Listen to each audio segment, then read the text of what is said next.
के खाना की सब बनलैया तो ये आलू परोर के भुजिया छी, देखै छियै, ये आलू मखान के सब्जी, दालि आ भात। अब हम खाना लऽ लै छी।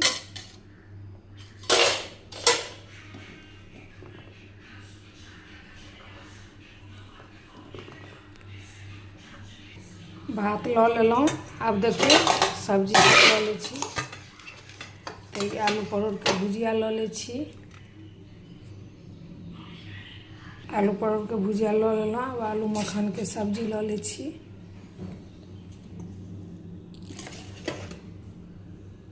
अहाँ सबके नीक लगैए कि नहि आलू मखान के सब्जी से कमेंट कऽ के बताएब, ठीक छै।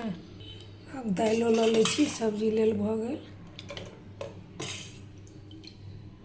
देखियो दाइलो लऽ लेलहुँ। तो आइ के खाना अहाँ सबके केहन लागल, नीक लागल तो खाइ लए चलब, ठीक छै। हमहूँ जाइ छी खाइ लए।